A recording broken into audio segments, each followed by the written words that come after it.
Well, greetings, everyone. It's me, Nick Michaelak, and the exceptional Steve Frazier. Happy Alien Day? Alien Question Day, mark? yeah, the manufactured day for the franchise from people who are in charge of the franchise, apparently. But guys, it's been a year since we did Alien 3. Has it been years? It's been a year. Oh, a year. A year. Oh, a year. I thought you said years. It's been a year. It feels like years. But we're doing Alien Resurrection today, guys, and in particular, because we did the director's cut of Alien, the special edition of Aliens and Alien 3. I was a little indecisive about which way to go on this one. And so I put a poll up on the YouTube channel community page, and for a vote of 33% to 67%, people decided we should watch the special edition of the version of the film. That's the longer one? That's the longer one. Well, fuck you very much. I told them specifically you had only seen the theatrical cut. Yes, that's correct. But it's been a year, so you probably don't remember much about it anyway. What's the runtime difference between this one and that one? Roughly about 10 minutes or so. Okay, that's not bad. Never mind. Anyway. I unfuck you. I did some research. I can point out what's different. We can discuss things here and there. But guys, just so you know, we're covering Alien Resurrection, the special edition cut of the film. So get your own timestamp over to 0. Turn on your subtitles to follow along with us. Make sure you get past the director introduction to the film and get to the proper timestamp of 1 hour 56 minutes. So guys, all that type of stuff. So with the countdown, we'll get synced up. So, in 3, 2, 1, play. Did I vote in this poll? I didn't vote in it either. Okay, So. I don't think I did. No. Would have made a difference. There were a total of 43 votes cast. Really? 43 votes. That's quite a few. That's quite a lot. Thanks, guys, actually. That's really, I thought it was going to be like five people. Yeah, 43. So that's really great. That's a pretty... Thank you. 2/3 of the vote went to this version of the film. And look at this shit. First thing that is different is this: the opening titles of the film. That's a cartoon. Yeah. And by cartoon, the digital effects on this version are not very... on the film, in general, are not that good. Because, because they were doing alternate versions of the other 3 films. They just had to do this one? They decided, hey, call the director, do you want to do an alternate cut of this film? So, yeah, sure, there's a couple things we shot, I cut out of it. He's perfectly fine with the theatrical cut, but I figured, hey, here's a different version for you guys to experience.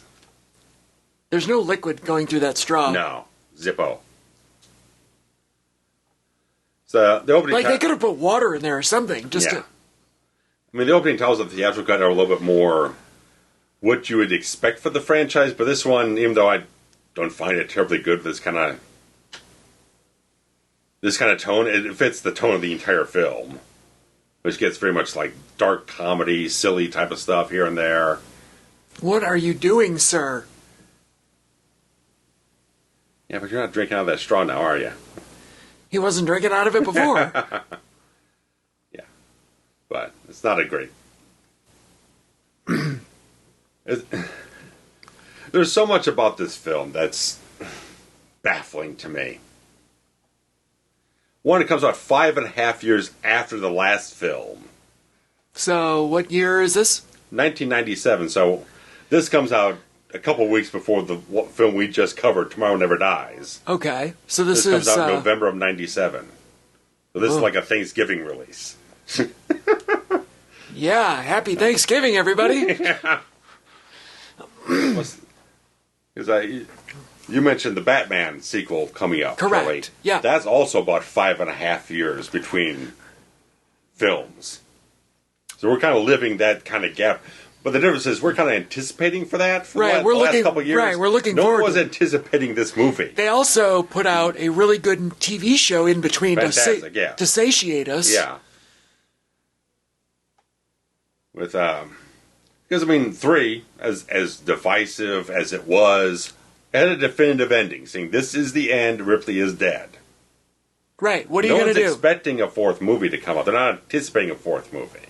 Yeah, no, it wasn't, this isn't like a Marvel situation or something where you just know that there's other stories to be told. Right.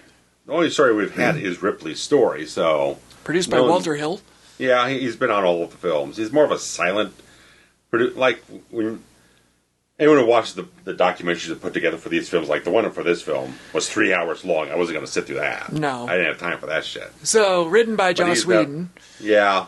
Who is very beloved in all the things. Yeah. 97's right about when he'd done the movie version of Buffy the Vampire Slayer, which got kind of mixed, muddled about in terms of what, from his original intentions to, like, they kind of executed a little bit off from where he wanted to, but this right, 97's when the series starts premiering. That's a nude person. As we were saying in the last one. At least this one's R-rated. Like, that's a child, right? Is that a baby... Ripley, yeah. Baby Ripley? Yeah.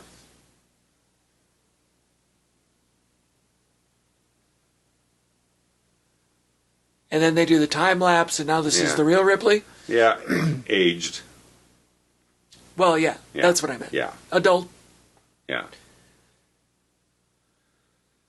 I mean, after everything we said about 3, where all the behind-the-scenes stuff, where Fincher's getting dismissed and second-guessed, and he's pissed off about the whole experience, for some reason, they bring in a French director, Jeunet here. And what was he known for? Anything? I'm going to butcher names. And give me a second here. Why can't I remember? I don't remember the name of the film he did after. He did Delicatessen, City of Lost Children, a lot of French films, of course, in a way. But they decided to give him creative control in this film. I think it's mainly from the fact, like, they didn't really know what they wanted to do with it. Because producers Geiler and Hill... So now we've got a xenomorph being extracted from the body of the cloned Ripley. Yeah. But so much, like, apparently what I read was, like, producers Geiler and Hill, like, they don't think there needs to be a 4th film. It's going to ruin the franchise. Right, right. As if they didn't do a good enough job in the last film. Metal teeth on this thing, right? So they weren't completely on board with it, but at least gave the idea, like, oh, maybe it's a cloned Ripley. Because I don't know why they were coming up with this other idea that would be a clone of Newt from Aliens. I don't know how that worked, because she wasn't impregnated with an alien in the film. So how's that move the plot anywhere? I don't know. Then they rewrote it because it's Sigourney Weaver. She's the star of the franchise, the breakable name. And they threw a boatload of money at her and said, hey, you want to do something else? She got paid $11 million for the film. For this. And she gets another co-producer credit. Yeah, but do you want a co-producer credit on this? Yeah. I mean, this thing, I'm going to see if I can bring up, like, franchise box office shit. This one cost $70 million, got back $161 million. That's good, though. It's good, but once I can find the... trying to find a link to the franchise Wikipedia. Here it is.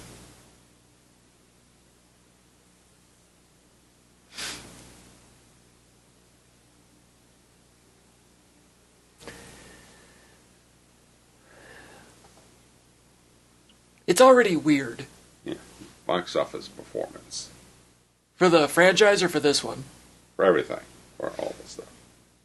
Spiderwebs? It's like a cocoon, I get it. It's weird. Cheesecloth.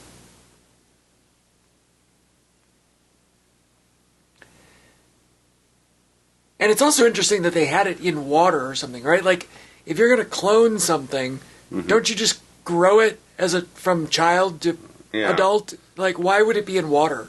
Need some amniotic fluid or something? Right, but that kid was like 8 or 9 or something, and that doesn't make any sense. Yeah, for some reason I thought the other films made a hell of a lot more money, because, I mean, you think. But it got about the same return on investment most of these films got. I mean, like, just a little more than double? Without adjusting inflation and whatnot. Like, the first film was $188 million. Aliens $183 million. Then the $159 million for Alien 3. So this one, $161, is about on par. But it's all depending on... But, of course, the budgets keep going up. Right, You're right. spending more money, but you're not getting Well, I was going to say the same ratio back. this one made a little more than double. What were? Well, like the first film cost under 10.7 million, then Aliens was 17 million, then they jump with Alien 3 to over $50 million because all the developmental costs with hiring this director, hiring that screenwriter, then they leave, and then leave, and then hire new people here and there. This one cost $75 million, so... Of course, now she's getting $11 million, then you got all this effects work in the film, and you're paying people yeah. what's her nuts? Winona Ryder's in the film, so she's probably getting a decent paycheck on the whole thing, and apparently... Chucky here is, I don't know if he demands any dollars or not.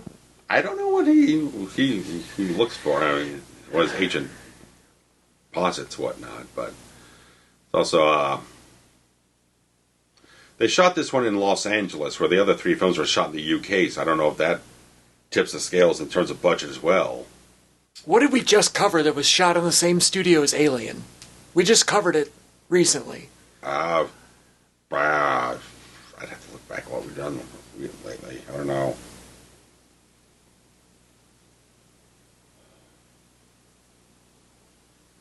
Princess Bride? I think that might have been shot maybe with the same studio, but I think they probably shot the same studio, but that's about it. Yeah. Like Elstree Studios or something like that, or Pinewood.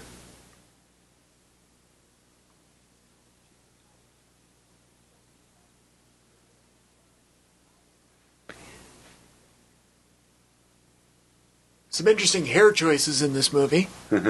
Because it's supposed to be like a couple hundred years in the future, right? 200 years since the last film, yeah. And I think this is maybe a tad added sequence here, trying to like re-spark memories of Newt. Yeah, I thought that was supposed to be Newt. Yeah. So if you clone a person, how are you also cloning their memory? That's my thing always with these freaking ideas of clones. Like, all you're doing is genetic material. You're not... You haven't... It's not the same person. You haven't chronicled and, like, stored the data of their brain. Intellect and their memories. And that's not how it works. If I were to make a clone of you, it would just be a genetic copy. It would be an identical... with a complete void of a mind. Right. It would be... You'd only have to fill up with the experiences it ends up having. Which you gain because you start as a fetus and you grow to an adult. Right. Whereas they had it in water. Right. Right. So I never understand where people come up with that idea.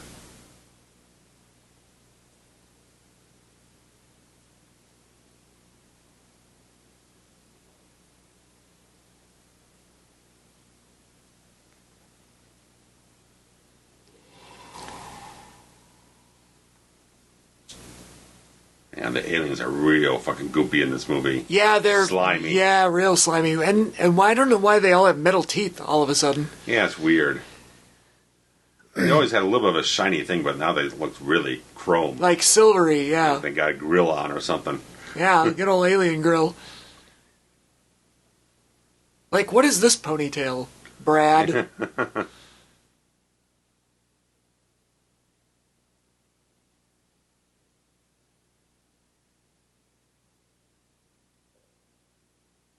So, if he has to teach her how to say the word fork, why is it that she's going to have memory? Right. Like, she can't even say fucking fork. Right. Yet she's going to remember something that happened 500 years ago? You're right. Centuries before this version of her existed, yeah. I mean, it...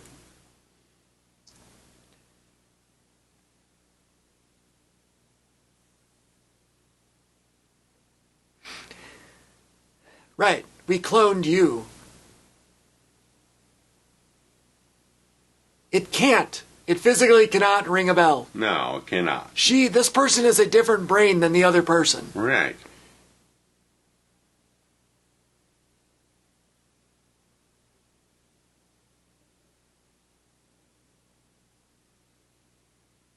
This is it's funny.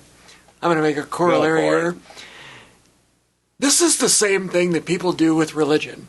Oh, well. Where you take a completely human thing and you project it onto the afterlife. Mm-hmm. And you're like, oh, in heaven, we're all going to be reunited and we're going to be back together and we're going to do this and that. Well, guess what? The things that you are saying are things of people that are alive, not that are of people that are dead. You can't just project your current situation onto something else. Complete unknown. Right. Yeah. So they've basically done that here. Yeah. And again, showing off the comedy, as you were talking there, it was a little. Yeah, go ahead. There's a small addition they had here where she's asking about the Weyland-Yutani company. It's like, oh, they got bought up by Walmart. Did they really say that? Yes. This doctor said, oh, they got bought up by Walmart.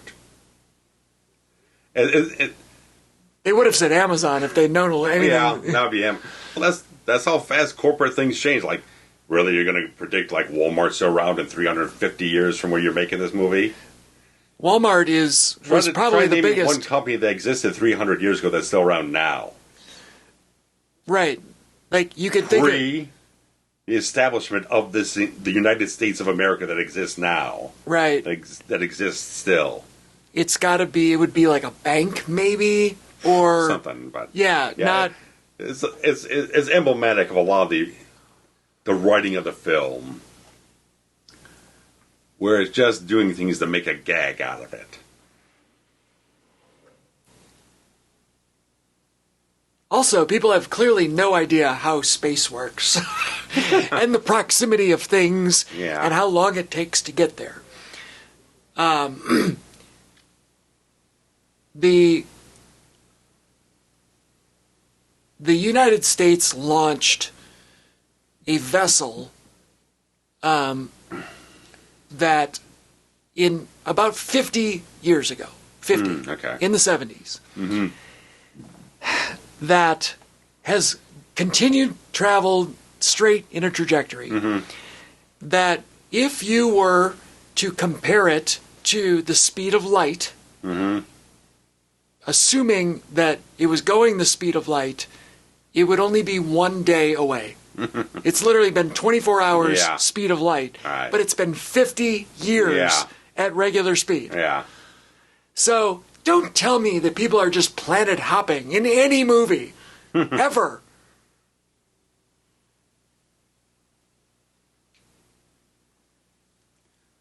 And they're whistling Popeye because that was a pop culture thing at some point. Yeah. But at this point, it's been, 300-400 years. Again, what was the pop culture back in the 1700s? Can you tell me what it is? Now, what tunes were I understand. In fashion back then? There also is an updated technological documentation of things that didn't exist then. But it kind of exemplifies why, like, old Star Trek, where I'm going to get off on things here, but basically old Star Trek wouldn't make any kind of, like, modern pop culture references. If they're listening to music, it's like old classical music. It'd be like Brahms or Beethoven or something like that. It feels like, for us, we know that it's timeless because it's been around for centuries. It's also... They're not going to reference current. Men in Black. They're not going to mention Stallone or wherever it is. Right. They're not going to mention Super Mario Brothers or something like that. Or Mariah Carey. Or something. Yeah. They're not going to do that. They're going to try and make sure that the storytelling and the presentation feel kind of timeless. So they're not trying to hit the pulse of the moment. They're trying to feel like they can exist in whatever time period you end up watching this. It feels like it kind of... You can always be now. It's resonant. It's relevant. It feels relatable. So we have stuff like this where they're trying to write it as the moment, but something that's supposed to take hundreds of years in the future, it feels kind of disconnected and kind of silly. It almost immediately dates it to certain degrees. Right, and you're dating it to present day when you made the movie. Right. So it shows a lack of...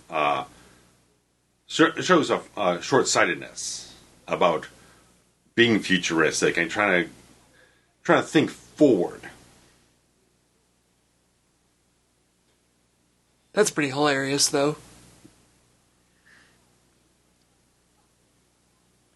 I love Ron Perlman. This guy's great. Ron Perlman's fun. Probably best known for Sons of Anarchy, yeah? That and Hellboy with Del Toro. Well, I guess. And in terms of iconic roles he's done, yeah.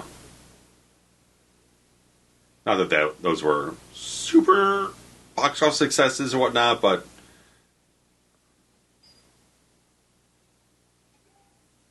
he's a great talent.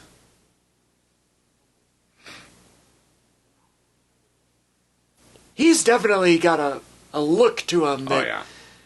You know, you identify him immediately. Yeah. I mean, he was with Linda Hamilton, the Beauty and the Beast series back in the 80s. Under all that makeup. Well, they can't all be winners. No one remembers that one terribly well. On this old Blu-ray box, you can definitely tell that like they gave the first two films a really good like restoration treatment. Alien 3 and Resurrection look a little grainy. They don't look like reference quality Blu-rays. Who built all this?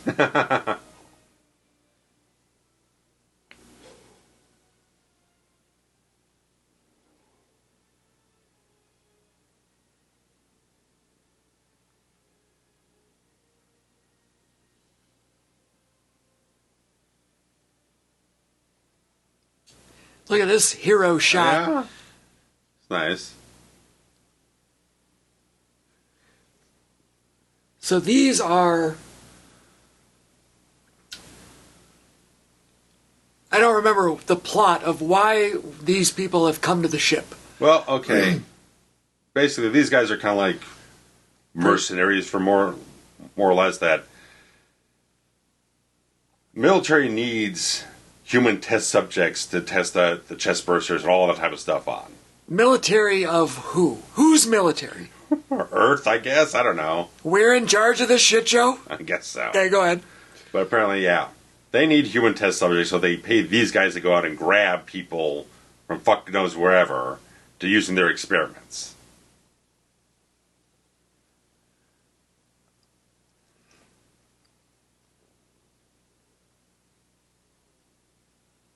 I love Michael Wincott, too. He's a fantastic actor. Great distinctive qualities. Dan Hedaya, too, man. That guy? Yeah, yeah. He was Carla's ex-husband on Cheers. He was in Usual Suspects. Yep. He's been in a lot of stuff. I mean, he's just great in everything I see him in.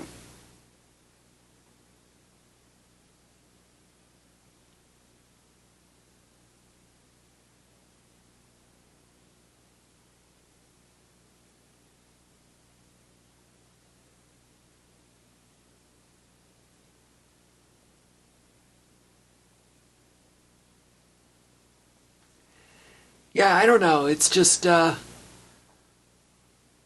it's not grabbing you in. It doesn't suck you in as like a... No. Because again, I mean, all four of these original run of films, as we said before, they're very distinctive towards the director's styles. Ridley Scott's films, slow burn, creepy, atmospheric, suspense film. Cameron is a balls-to-the-wall action film. Right. Fincher's film, as muddled as it gets with all the production, all that other stuff, it's just like a noir. A somber character drama film with some thriller elements here and there. This one ends up being like a very broad action film. But despite the fact that you're setting it up more like a dark comedy to degrees, because there's no action for like the first 30 or 40 minutes. There's also really no horror yet. No. Like, we haven't had any sort of anything. No, there's nothing to set the tone aside from some goofy little things at the top with some of the performances that haven't gotten nearly as far as they're going to get.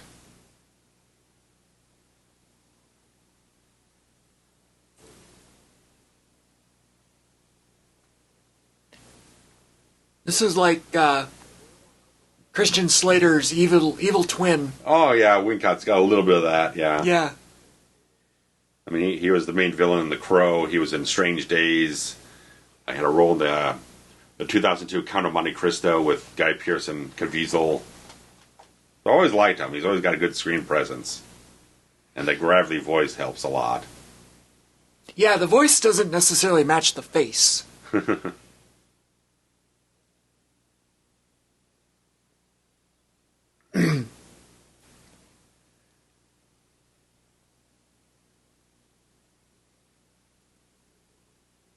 So is that guy in charge of the... Yeah, he's head of the crew from the ship. Got it. And they're basically paying him to die and then get their money back. Abduct people, yeah. Right.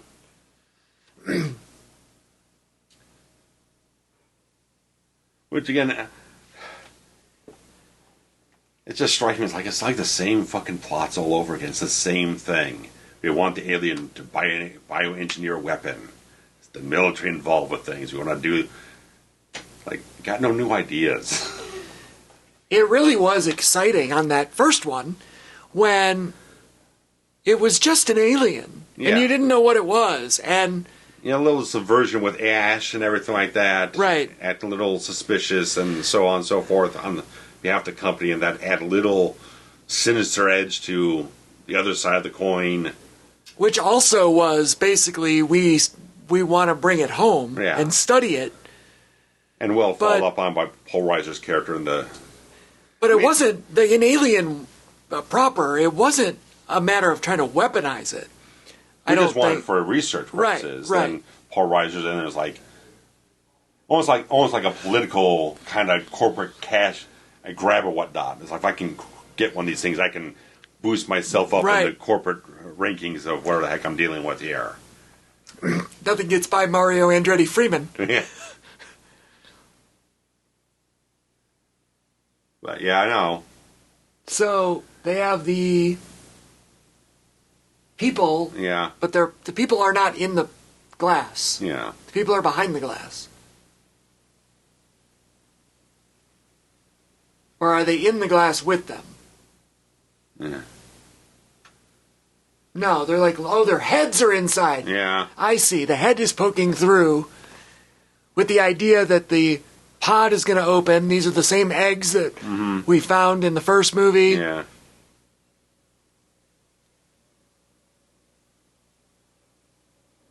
How coincidental that they're going to open up at the exact time that they wake up. Wake up, yeah. There's something about this scene that I just read. Yeah. When we get to the end of it, yeah. Where she makes a shot. Yeah. Blindly. And it was real.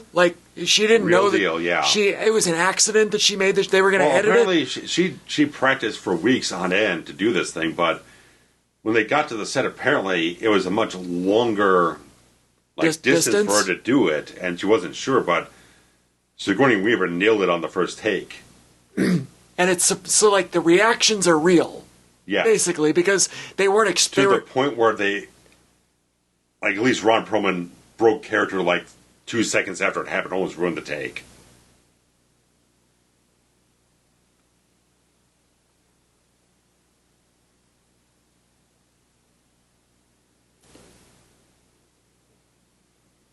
It's funny because she's behaving like a robot, but she's supposed to be a human. Yeah. You know what I mean? I mean, it kind of comes to the point where it's almost like you just have Sigourney Weaver there just to be name value, because it's not the same character. You try to have it where she's got the memories of the character, but it's a completely different character. Which defeats the whole purpose. Right. If you're going to sell me on that she has memory and is the same person... Now she's like a hybrid of a human and a xenomorph.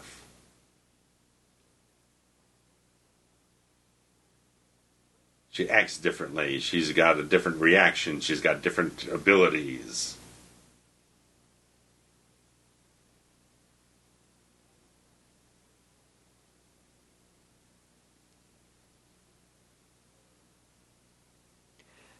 She's just There a it is. human.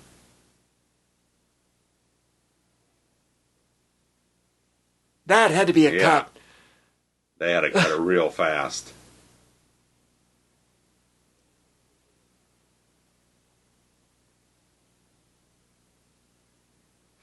And from what I recall from like the interviews on the film and whatnot, like Ron Perlman was like, "Damn, Sigourney Weaver, she's a goddamn star." Had all the respect in the world. She for really her. feels like a star. Yeah, I mean, we mentioned the nomination she got for Aliens, but she got nominated twice more, like 2 years after that. She got nominated for lead actress in Gorillas in the Mist, and then supporting actress for Working Girl. Right. In the same year. Incredible. Three-time Oscar-nominated actress. So, even though she didn't win, that still boosts your standing because that shows the legitimacy. I've always seen people light their shoe polish on fire before they apply it, and I never understood that. I've never encountered that before. It's peculiar. Stuff stinks bad enough. I've seen it several times.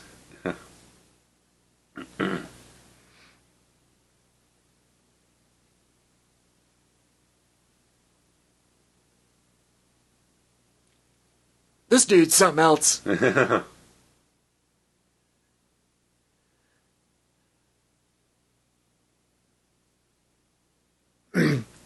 Gun. $9.99.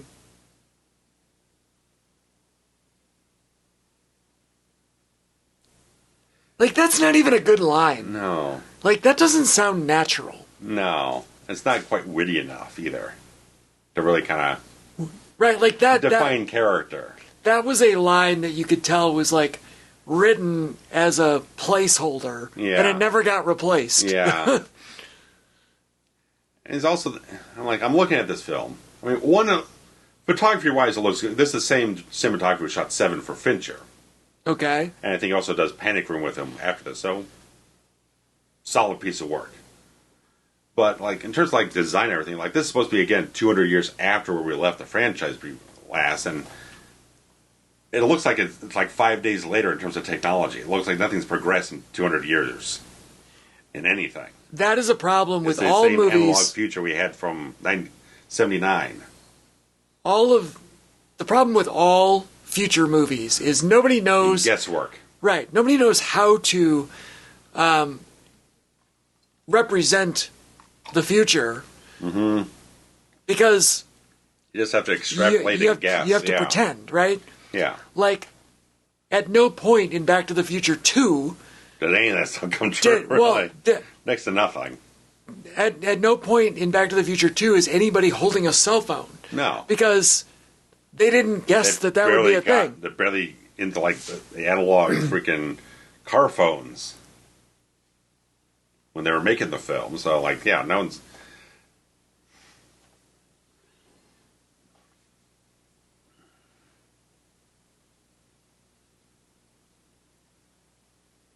I see you.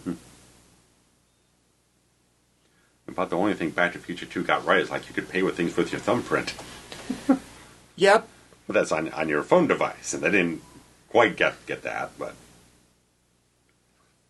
Out of everything they had there, it's about the only thing. They almost got the Chicago Cubs right. Almost. They were only off by 1 year. Yeah. They got a few games away from it, but...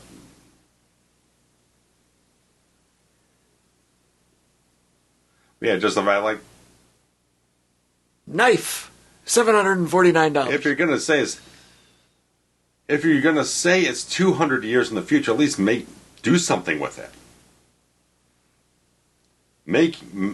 Do something that justifies it's 200 years and not 10 years.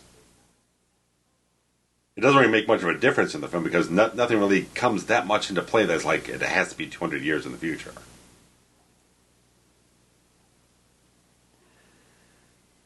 Yeah, the timelines for all of this shit. Oh yeah, especially when you start splintering timelines between Alien vs. Predator films. They got Ridley Scott coming back with his prequel stuff. None of it jives together. Right, there's like Prometheus, which Alien is like one before Alien. And that's got a bunch of holographic technology stuff that looks way more futuristic than this does. Because it was made in 2012 or whatever it was. Right. yeah. It's kind of the franchise at this point. I guess all over the place. I went and saw Romulus, the newest one. yeah. Romulus? Yeah. I saw that in the theater because I had nothing else to do that day. I travel for work a lot, and one of the things I tend to do when I'm traveling for work is find myself a cinema. Yeah. And, it beats sitting in the hotel room sometimes.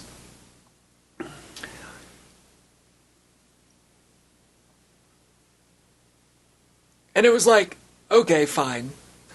But kind of like the Chainsaw movies, it just feels like we're remaking the same movie over and over and over and over and over. It was the greatest hits compilation thing with not a lot of new ideas.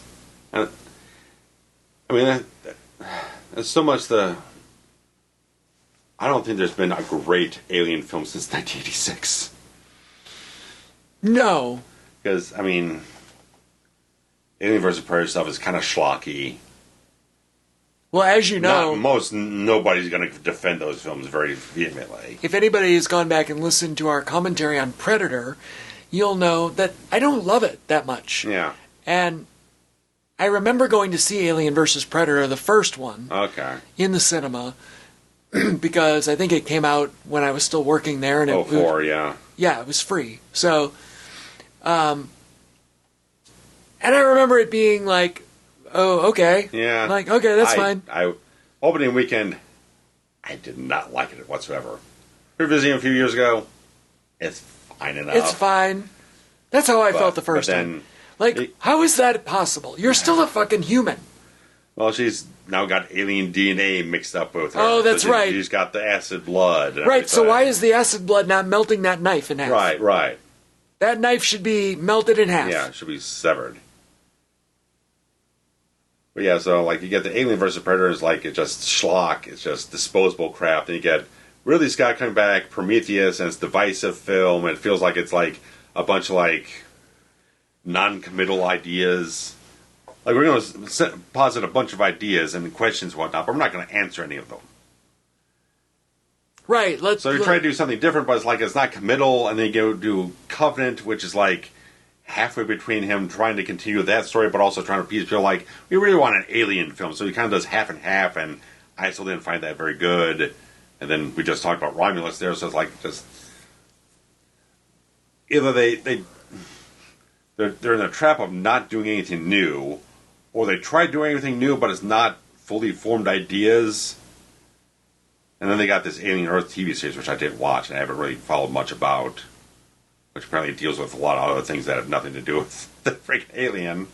Well, there's a surprise. So, I don't know. Just...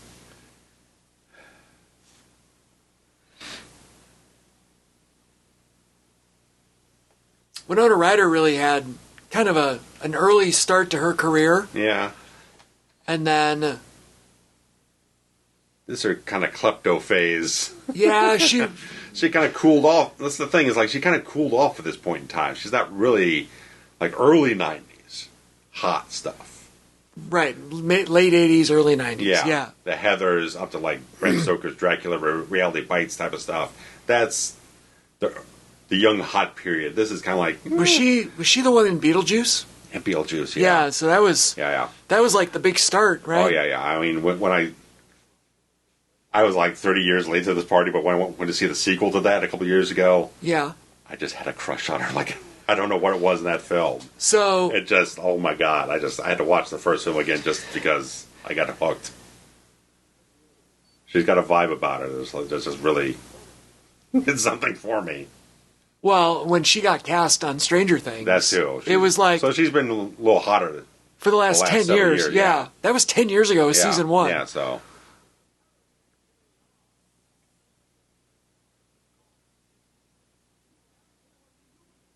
And I'd argue that she's just as famous now because of that than she was here. Oh, yeah. I mean, considering how big that show's been. Yeah, it's the biggest. Not the biggest, but, you know. Colossal. Yeah, absolutely. Phenomenon. Decade long. Yeah.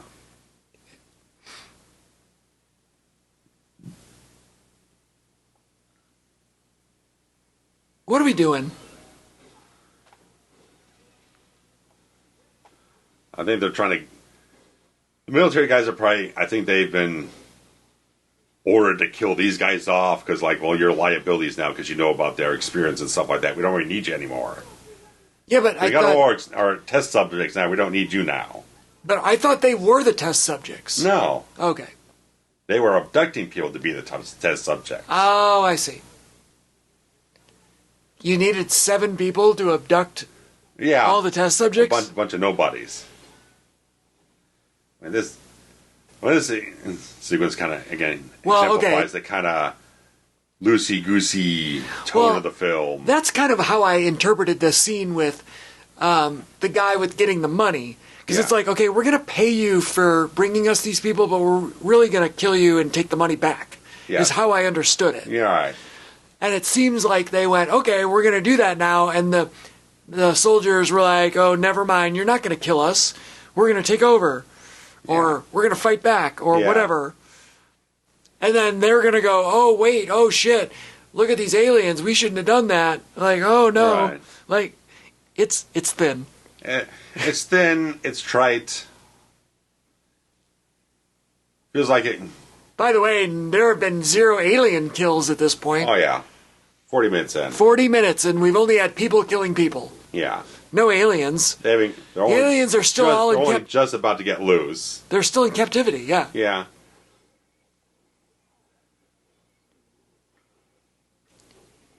And how did they come to do where Ripley has xenomorph psychic sensibilities or something, like in her DNA? I mean,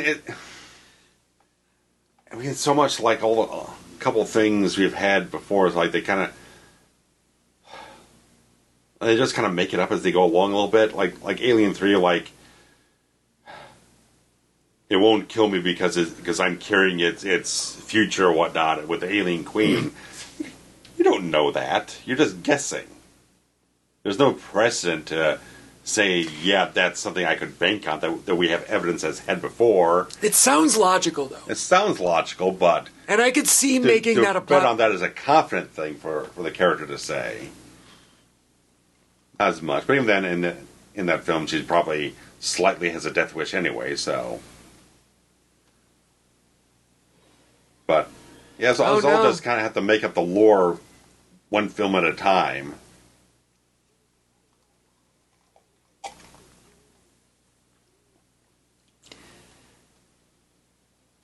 There's so many. I mean, it's kind of like the Final Destinations. It's kind of like a lot of the franchises. Even Saw is one of those where. Oh, Jesus Christ! Look at his shoulders. Good God, man! You don't need a shirt. You got a sweater on naturally. Good Christ, George the Animal Steel. Yes. But as you were saying, Final Destination. Robin Williams shit over. Yeah.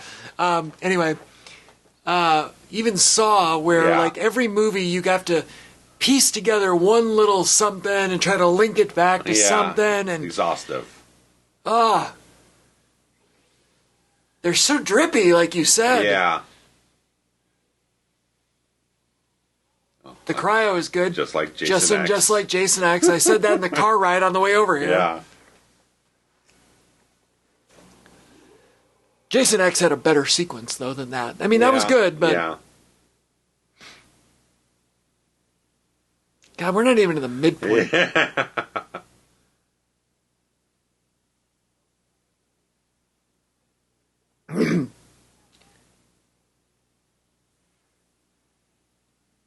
Fuck Vreese. Why? Just because he's driving this tank? Like, this is the technological advancement of 200 years of... Yeah.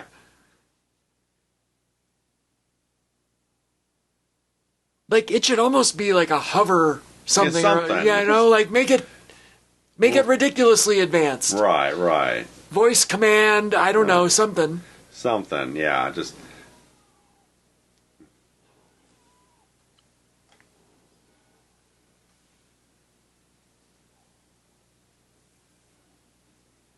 $11 million for this. Yeah.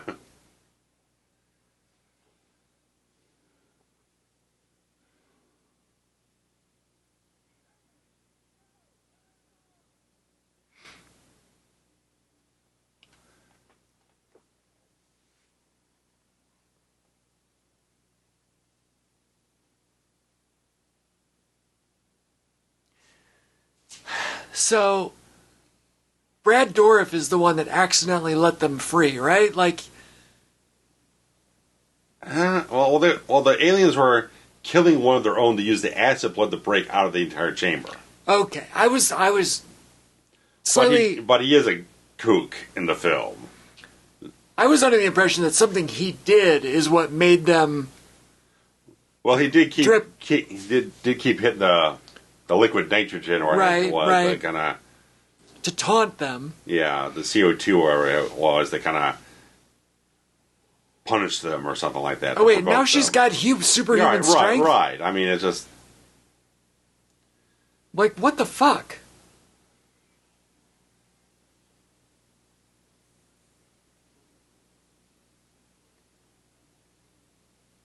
That's dumb.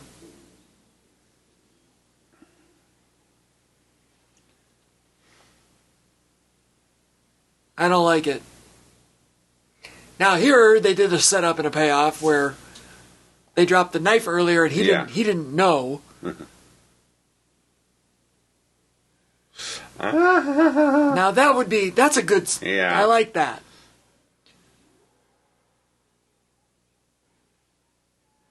He really is a slimy bastard, isn't Yeah. he? Ugh.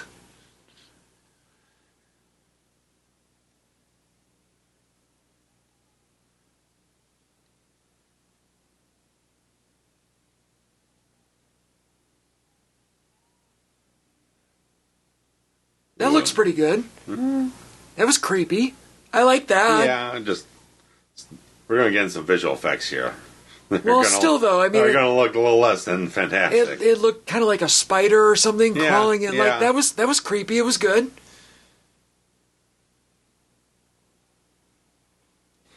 I'm confused about these things though. Escape pods. Yeah. So the other crew says, "Let's get back to the Betty," which is their own ship. Yes. They jump in one of these things. Oh, that's the military guys. They're evacuating on their own escape pods. Yeah, but I thought the other crew got into the first one of those. No. Oh.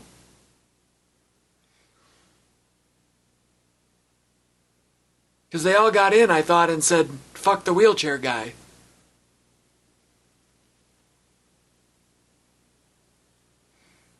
And I'm like, how does that pod know how to take it back to their own ship?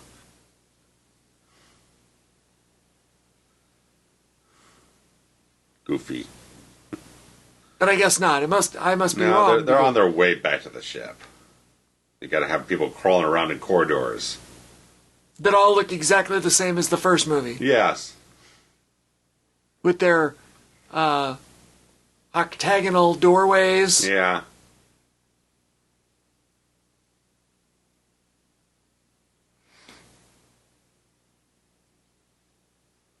The same looking hallway pipes and... I mean, because like when Cameron decided to do Aliens and have her adrift for 57 years, at least in the special edition version of the film, it created the entire thing like she outlived her own daughter. So like the one person that she did have as a family, someone who she cared about, someone she loved, was now dead. So you took something away from that character by having it be set that further along. 200 years doesn't make a difference in anything that's Ripley, because Alien 3, everyone she knew is dead anyway. Right, because that 3 was many years after. Well, no. No, I guess it wasn't. It was a week or so. It was right like after, right after. But still, Newt and Hicks got killed in the pod. No, they didn't. They just said that. That's what they claimed. They were dispatched with in between films, let's say that. They were written off with one line of dialogue. There we go. So they removed stuff from there. There's nothing more to remove from her from the connection of setting it 200 years later to have some kind of distance from something. Other than it's allowed them to grow 8 times. They've grown 8 clones. So that's 8 life. 200 years. Well, they're already talking about genetic stuff in Alien 3. That's why they wanted to grab the freaking specimen. But in order to get it to full-grown adulthood, it's got to be... It's 30 years of each one, right? That's 240 years.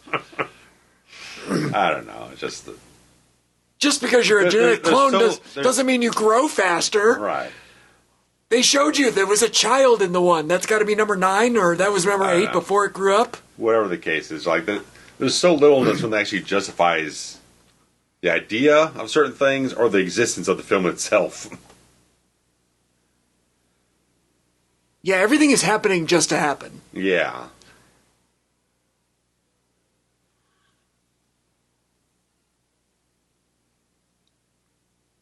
I have a question. Do any of these xenomorphs actually, like, eat you?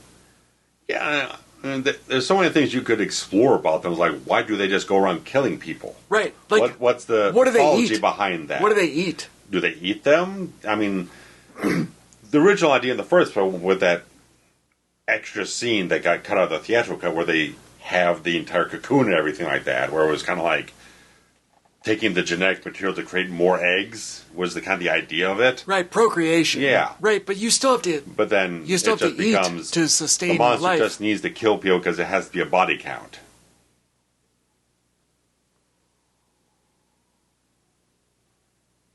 Like in nature, things just don't kill things just to kill things. They kill them for food. They kill them for sustenance. Right, or in defense mechanism. This bigger animal is going to hunt and chase this other smaller animal because it needs it to eat, for food, all that type of stuff. There's a nature cycle about it. There's an ecosystem about it all.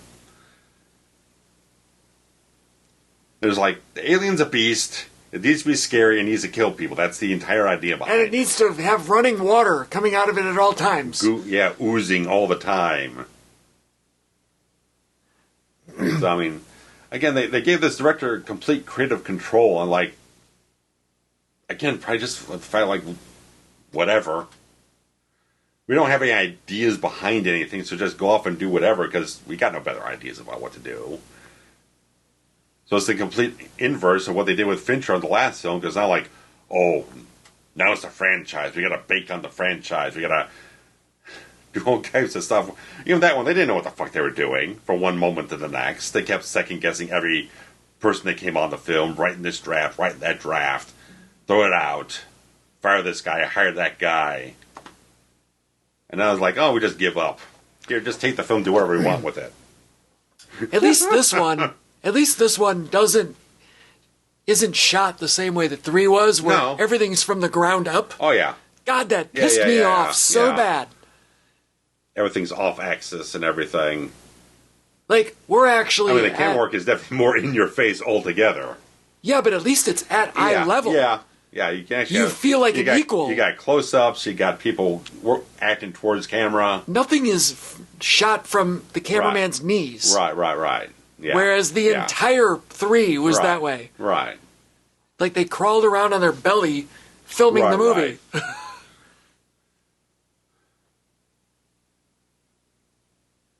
That black guy has some great facials, doesn't he?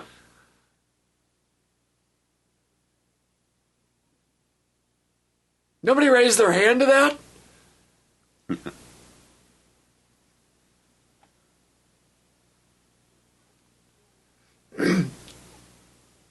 I have a question. If she's... That's the story of this entire commentary channel, isn't it? I have a question. If she says, who do I have to fuck to get off this boat, and somebody takes her up on that, does their dick melt? I don't know. I don't want to find out. There's a different type of movie. Yeah. Yeah, I'll take my chances with Winona Ryder or old Dreadlock there. Either one of them is fine. Better than Melty Dick.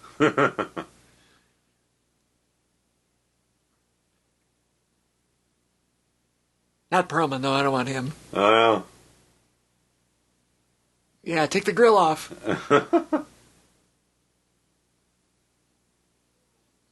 Ooh, yummy. What that's going to do for you. You want a tongue? Grotesque. I mean, there's production on screen, man. Like, this shot is the low angle. Yeah. And they got lights aplenty, you got smoke going. If it costs $75 million, at least it makes it look that way. And by the late 90s, the budgets were going up on these big tentpole films. I don't know if I'd call this a tentpole. Well, it's a franchise sequel. It's an effects film, let's say that.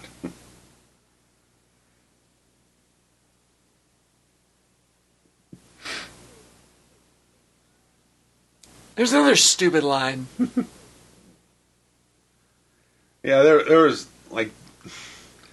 I got some quotes for you. The freaking director and the screenwriter did not get along. Okay, so Joss Whedon, the writer of the film, here's a quote. It was mostly a matter of doing everything wrong. They said the lines mostly, but they said them all wrong. And they cast it wrong, and they designed it wrong, and they scored it wrong. They did everything wrong that they could possibly do. It wasn't so much that they changed the script, it's that they just executed it in such a ghastly fashion as to render it almost unwatchable. The screenwriter said that. Screenwriter. The director says, I know Joss Whedon said some bad things about me. I don't care. I know if Joss Whedon had made the film, it probably would have been a big success. He's very good at making films for American geeks, something for morons. Because he's very good at making Marvel films. I hate this kind of movie. It's so silly, so stupid. Too bad. He said about Joss Whedon, said about the changes he made to Joss Whedon's script. Director jokes, too bad, Joss Whedon. How can you make a film when the screenwriter and the director are completely diametrically opposed about how to execute the damn script? Well, I'll tell you how, and it's the way that you should look at anything as a screenwriter. If somebody pays you for your script, Surely. you walk away. You're done. Yeah. You got your money. Yeah. What they do with it. But now, granted, if the director gets the script, it's like, I don't like how you write any of this stuff. But he goes off and shoots it anyway. I was going to say, why would he choose to make it then? Yeah. You know what I mean? Well, they say, oh, your stuff is so silly, so stupid. As this film's not silly and stupid itself. Okay, so here's the exercise. The film that you directed is also stupid and silly. The exact type of film he's saying, I don't like the films that you make. He makes this. Right. That's exactly the type of film he made. A big, silly, comic booky style film. It's big, broad action camera moves and all that type of stuff, and it's exactly that. And let's You're compare. criticizing yourself by criticizing the guy who wrote the script of the movie that you decided to make. Let's compare dicks here and go scoreboard. Which one has had a more successful career? Guess what? It's Joss Whedon by a fucking marathon mile. Despite the fact he's canceled now. Well, yeah, but still. He's canceled. Let's at least mark that. And very, very bad allegations. Well, yeah, but he still had... I'm just noting that involved with what we're going to put up here. Let's make sure we mark the things that are down here, too. But yes, he had many years of being a very successful person in the industry. Making a lot of money. He directed a $1 billion film. Which one was it? The first Avengers movie. The first Avenger, okay. Yes. Did he write that one also? I'm sure he worked on the script for it. I haven't seen any of them. I know. Jeunet would end up being Oscar nominated after this for, goddamn, I can't remember these things. It's all right. I think it was Amelie. Oh, okay. I think he was nominated for that as foreign language film and Best director? Original screenplay. Oh, okay. I believe that was the one for it. I only yes, saw it. Was I only saw it once. In 2001. Right, and Whedon had a number of successful TV shows. Yes. Right? Yes. Or at least some things that they became cult favorites. They got canceled before their time. Like, was it Firefly? Firefly, which a lot of the stuff with like the mercenary team here is feels kind of prototypical of what he would do with that series and execute the way he wanted it to be executed. I mean, this is about the main piece of horror we get in the film with all the failed clones. They're all deformed. Body horror. Right, but how did she turn out so perfect? Right. What was the process?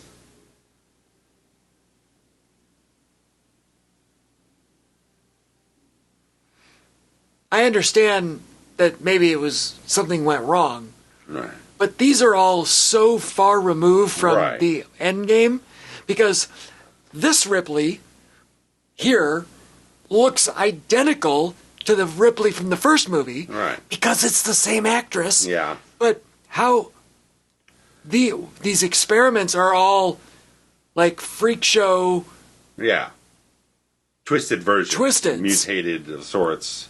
Yet somehow we ended up with one that looks identical, exactly like a human being. 110% identical. Aside from some dark fingernails. And we've covered up the vagine there with that perfectly placed towel. We're going to talk about some stuff in that regard later on. We're going to talk about her vagina later on? Not hers, but somebody... one of sorts.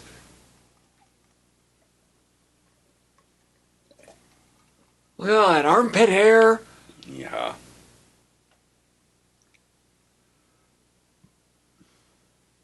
Why would they bother keeping this alive? I was just thinking that. I mean, if there was a failed experiment, you just screw it off. I mean, what more are you going to get from the screwed up version from the perfect version? Right.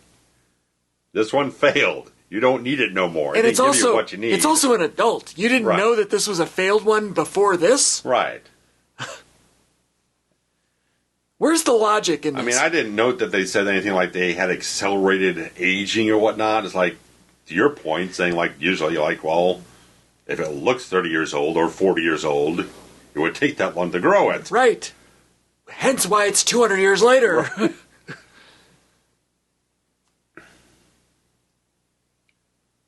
I don't know. There's a lot of nebulous stuff that's just there to move the plot somewhere.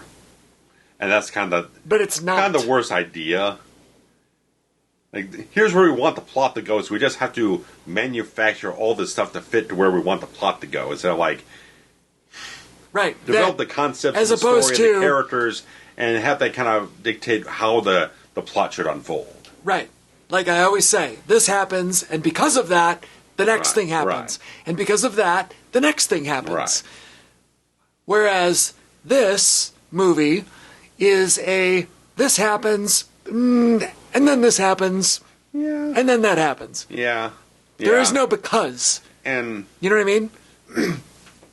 And I'm sure that people that have listened to a lot of our commentaries have heard me say that time and time again. Right. That you need the because. Yeah, it's an organic flow of cause and effect. Right. 2 happens because of 1, 3 happens because of 2. Right. You don't just go ABC. Right. For the sake of doing it. Yeah.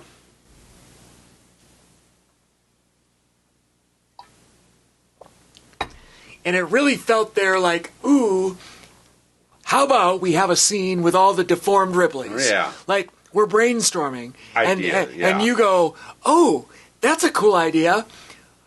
Does it push the plot anywhere? Right. I don't feel it's going to. It might. Now, Ripley... It might inform some of the emotional context in some places, but, I mean, the story is just a escape film. It's just run and gun. Yeah. We need to get to the thing to get out of the objective. It's sort of the same. It's the first film all over again. It's just pumped up with broad camera angles and bombastic action. Right. We need to get to the escape pod. That's all it is. We got to get to the ship to get out of this. We talk about screenplay all the time. So, I don't even know who the main character is at this point. I feel like it's not Ripley. We feel so disconnected. Because Ripley doesn't have an objective. She doesn't have an objective. The objective at this point, at least at the midpoint, was get off the ship. Right. The opposition, if we're checking all the boxes, the opposition is the xenomorph. Yeah. And then Ripley's almost more of a window character than the main character. Right. There's not much reason to have her that much in the film. I mean, you've got the main plot without her. Right. That's why I'm saying she's not the main character. She's here to tether the audience into the history of the franchise while not having to deal with the history of the franchise, really. She's offloaded from baggage. I mean, it's such a double-edged, I don't know, splitting hairs thing. Right. They're trying to both have it and not have it. By making a clone that has kind of some sort of the memories of Ripley, but she's not really Ripley because she's completely acting like a almost entirely different character. But we want Sigourney Weaver there so we can kind of... Because if we didn't have Sigourney Weaver, they feel like we're not going to draw people in because, like, oh, who the fuck are these people? I don't know who these fucking people are. This isn't Sigourney Weaver. What do I want to see this alien movie without Sigourney Weaver? So, I mean, if that sentiment from Giler and Hill was like, we don't think a fourth film is justified and we don't think it's good for the franchise, I agree with that. Yeah. It feels very much like 20th Century Fox, like, we still think it's a viable franchise where we can milk more money out of it. So let's just put something together and throw it out there. I'm still stuck on the math problem. Surely? At the very beginning of the movie, our main character is technically the person on the ship who their objective is to get subjects to test to grow xenomorphs.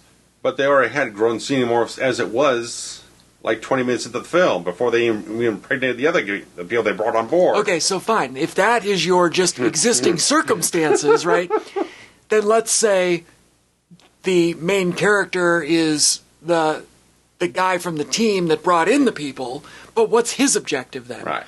Like, he doesn't have one. No. So, if you say that Ripley is the main character, which she's not, what is her objective and opposition? Like, I'm trying to figure out where the math problem happens. Now, if you say the midpoint is when the xenomorphs get loose, and you can pivot all these things at the midpoint. Right. But at the midpoint, then, let's pick Winona Ryder as the main character, and the objective is, let's get off the ship, and the opposition are the xenomorphs. Now we've finally checked boxes at the midpoint. Right. We spent an hour floundering around just having shit happen for the sake of it happening. Right. There was no structure. This is where anytime that a person doesn't like a movie in general, chances are it's because the filmmakers did not follow the math problem. Right. In some fashion. Yeah. I think, again, given this whole thing... Sorry. They could have made Winona Ryder's character the main character here. From the beginning. Feeling her story, her objective, because apparently her objective, no one in this crew knows that she's an android. She's a synthetic. Okay. It's completely hidden from her. She's like doing this kind of like subversive plan or mission underneath these guys. She slips in, she's going to kill the clone. She's here to stop their experiments from letting this alien species get rebirthed into the world. Which sounds like a fine objective and main character. Fine idea that they kind of lay that in early on in the film. You can't introduce that an hour and a half in. Right. Because now it's no longer the story. And it's not even been... We're not even going to reveal that she's even a synthetic for maybe at least 20 minutes here. Like the last quarter of the film, I think. Right. That's what I mean. An hour and a half in. Right. So it feels like that you get so locked into the thing like, hey, it has to be a Ripley story. But Ripley is not the main character. Ripley does not have an objective. Right. Ripley does not have an opposition. Therefore, she's not it. Anyway, anytime anybody that's listening to this watches the next movie that they watch, whatever it is, I don't care what it is, you will very quickly, in the first 15 minutes of the movie, identify the main character because it's the person that has an objective and an opposition that is going to take you on the journey. Right. So if you don't have that, you don't have a movie. Right. Wouldn't it be a smart thing if you want to keep this as a franchise? Okay. And you don't want to have to keep banking on Sigourney Weaver and have to pay her $11 million here, $15 million the next one, $18 million the next one, and keep pumping things up. Why don't you try to pivot? Make Winona Ryder maybe your next star. maybe you can transition, have a handoff from Weaver to Ryder, and try to at least make an attempt for it. Build Winona Ryder's character of Call up, and to sort of give her a story, and try to at least give them a kind of equal parity in the film. Or maybe you can kind of like, if you build that character up strong enough, maybe he'll have an appetite to see more of her. Something like that. I don't know, just a thought. Their franchise attempted to do that. Maybe it didn't work out quite as well, but at least they maybe try to push it forward as an option. I think there's 100 different ways you could go and have it be viable and at least somewhat successful. And I guess this was, quote-unquote, somewhat successful because it made more than double the budget. Yeah. I mean, until they did... until Fox finally decided on doing the AVP film, there was a talk of Ridley Scott and James Cameron teaming up for a fifth Alien film. Don't know what the idea was behind it. But I guess Sigourney was also in talks with it. But again, I don't know. I don't know where you go from this point forward on the whole thing. I have a question. Yeah. All this water here makes me wonder. Why do we have all this water on the ship? Well, first of all, the whole idea behind planet Earth is that it is exactly the right amount of distance from the sun/star to allow for water to exist. Mm-hmm.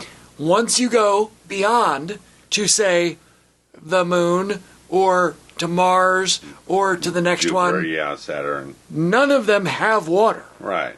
So, how does water exist in space this far out?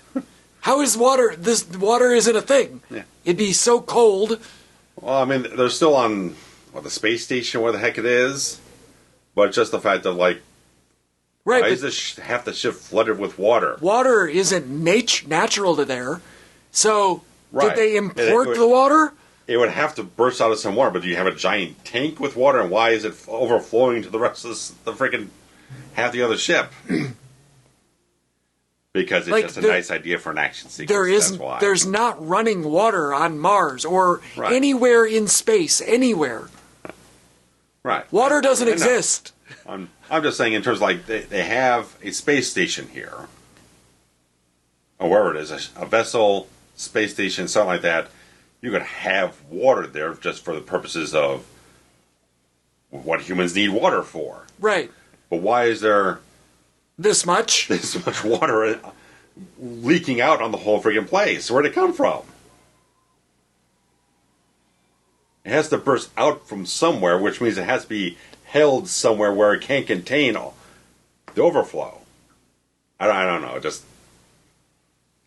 maybe we're being nitpicky again. Yeah, I know. It just as getting riled up here a bit. It's a nice sequence and everything, but again, it does feel like a film like this action sequence for action sequence sake. It's like we have to have it's an obstacle course film. It's like a video game. You have to have this level, this thing, this level here for this opposition here to get to this thing and whatnot. You just have to keep having roadblocks in the way.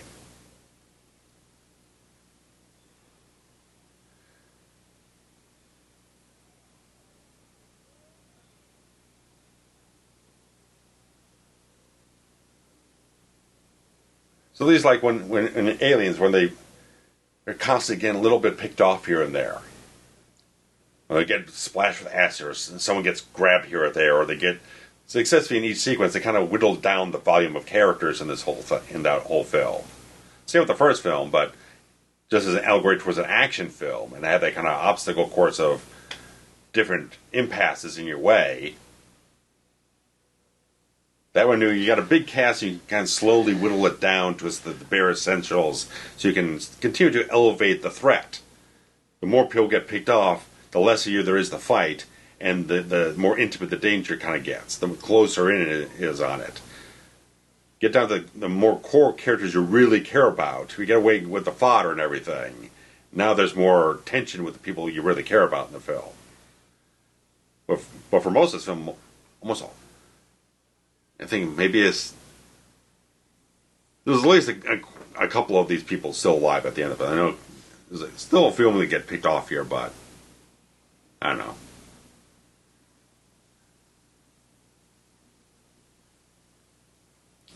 It's also the fact, like, I mean, I've watched the film a couple times before, and it's like, do I really care about the characters in this thing? Not really, no. Well, it's funny, when, right before we started recording this, Nick and I went to lunch, and as we were driving back, I said, let's go watch Jason X again. Yeah. Basically, this. Yeah. And, to your point, this one, there's those metallic teeth again. I don't understand. This one and Jason X both suffer from the same, like, you don't care about anybody. No. Because there's no character development, it's just character existence. Any development that happens is way too late in the film as it is when we get to it. So you gotta do the character development stuff up front too. Before the danger inflicts upon the characters, you have to build them up to have the empathy. Right, otherwise you don't care. Yeah. They're mostly a bunch of two-dimensional characters that largely are interchangeable. Like, I don't care about the doctor guy. I don't care really about the guy who was a test subject.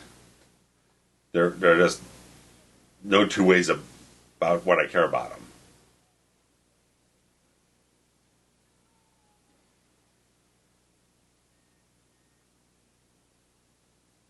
Like, what was the motivation behind that? So you try to kill her? How's that get you anywhere?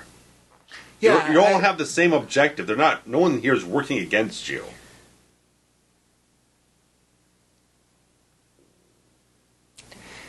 It's funny because we even nitpicked what is the motivation behind the opposition, right? Which in this case is the xenomorph. Yeah.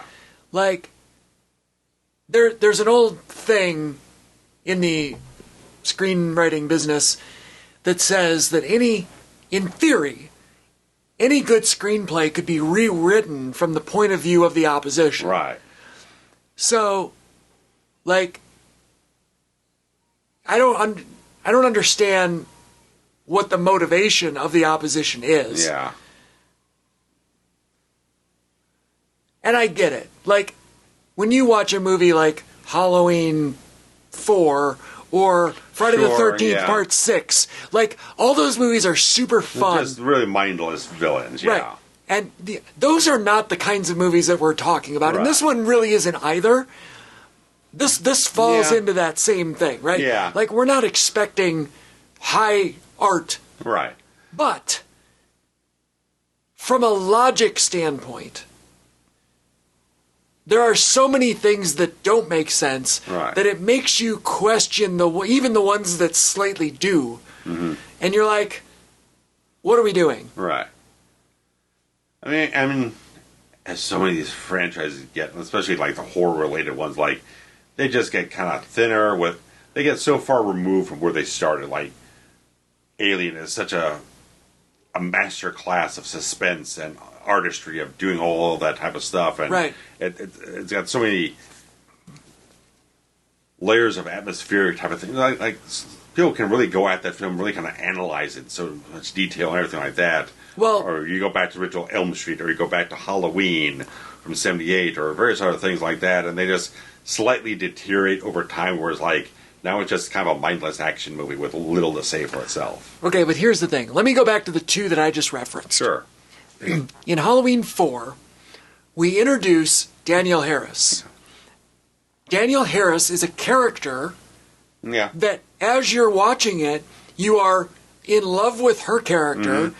You are afraid for her life. Yeah. You're afraid for, like, yes, are there extemporaneous characters that are expendable in there, right? Fine.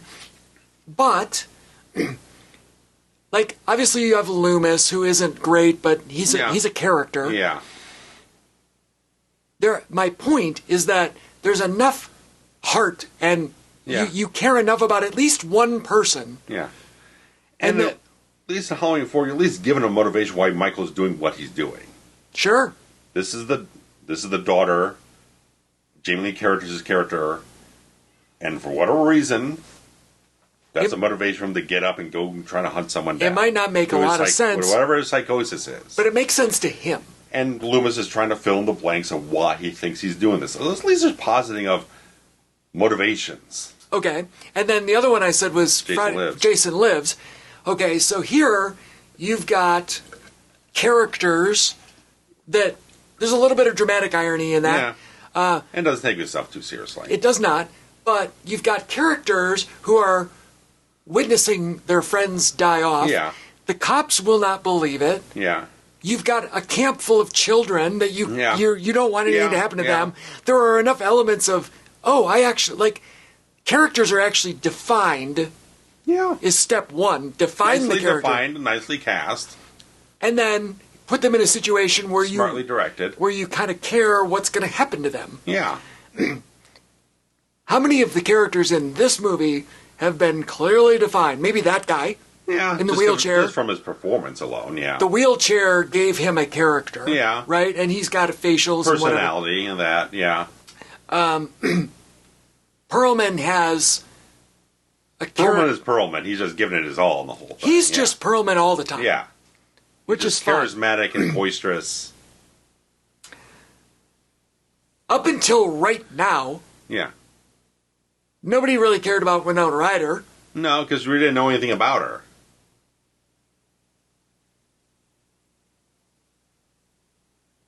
And in all honesty, we don't really know about anything about this Ripley because she's existed for, a day and a half? Even with though... some vague memories. Right. Of a past life. She's not really... And she's such a cold character.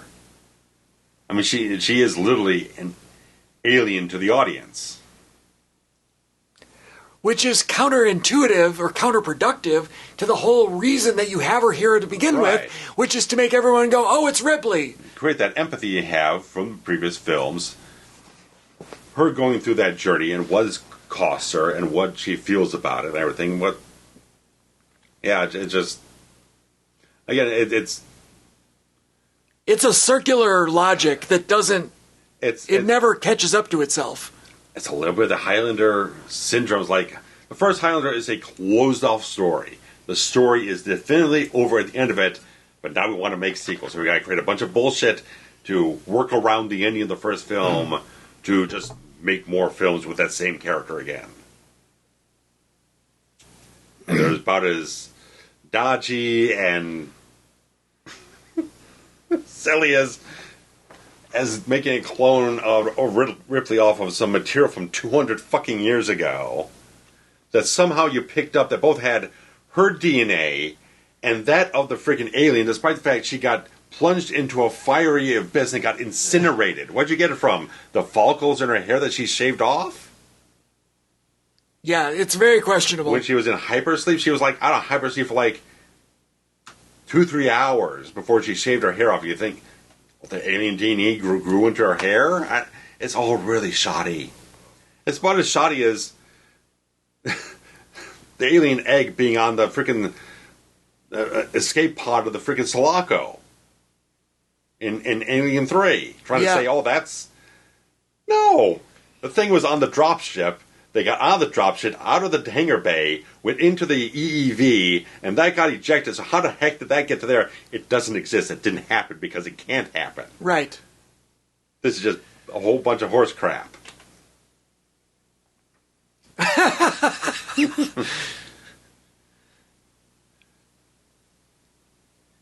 And there's still a half hour left in this bullshit.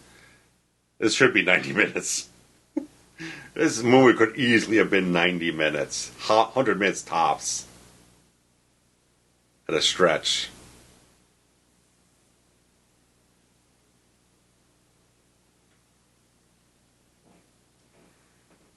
Granted, we are watching a slightly extended version, but still, there's not enough story to justify more than 90 minutes in this film, really. I mean, I wish it was over right now. Yeah. And we're 90 minutes in, yeah. We're half an hour left. 20. 25, maybe. Yeah. This guy's been in stuff, and I can never remember his name. I think it's Leland Orser, is it? Oh, yeah. He was also in Seven. He was the guy at the sex club. Yep. Shaking and trembling at the interrogation room.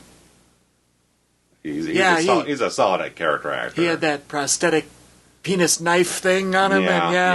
Ooh, ha.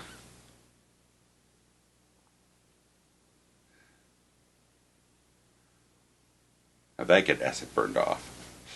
Stick it in someone. Well, right, because it would start the bleeding, and then the best idea, yeah. But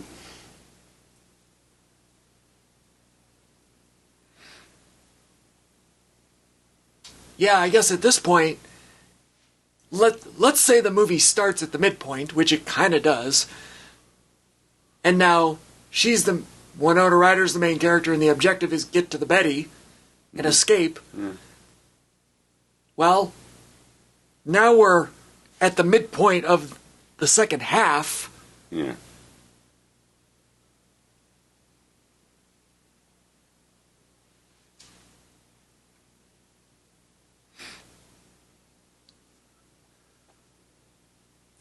You're just making him villain again.